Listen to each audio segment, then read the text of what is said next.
गेले काही दिवस जे विद्यार्थ्यांचं आंदोलन जे देशात सुरू आहे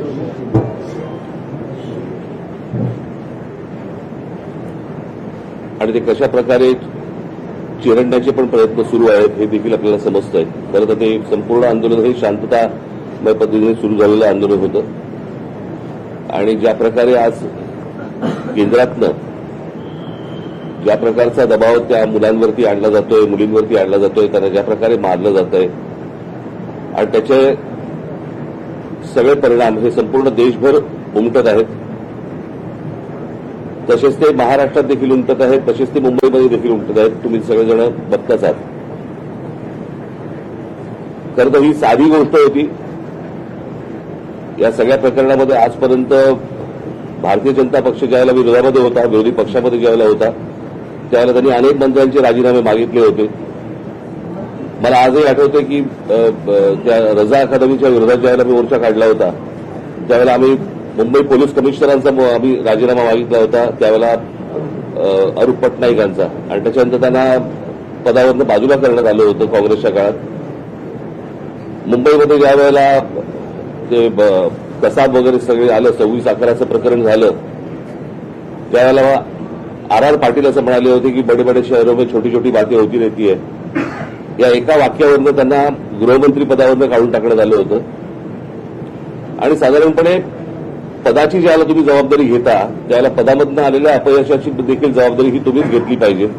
हीच खरी तर मागणी आहे आणि हीच मागणी होती या मुलांची की हे काय पहिल्यांदा नीटचे पेपर फुटले नव्हते.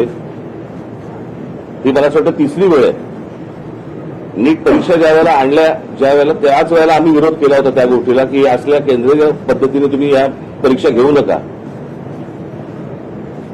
पण ते सत्ताच एवढी होती की त्यावेळेला कोणाला ऐकायची त्यांची तयारी होती. आजही नाहीये. आणि आज प्रश्न असा आहे की आज राजीनामा धर्मेंद्र प्रधानांचा मागायला सुरुवात झाली होती, परंतु आता प्रश्न असा आहे की ज्या प्रकारे मुलांना मारलं गेलंय, आता हा प्रश्न प्रधानांपुरता मर्यादित न राहता पंतप्रधानापुरता पुढे गेलेला आहे. आणि त्याच्यामुळे गृह खातं आणि आज पंतप्रधानांनी आज काहीतरी ट्विट केलंय, पण त्या ट्विटला काही अर्थच नाहीये. खरं तर या लोकांना बोलवून जर समजा त्यांच्याशी चर्चा केली असती आणि तो विषय जर नीट समजून घेतला असता तर एवढं प्रकरण पण झालं नसतं.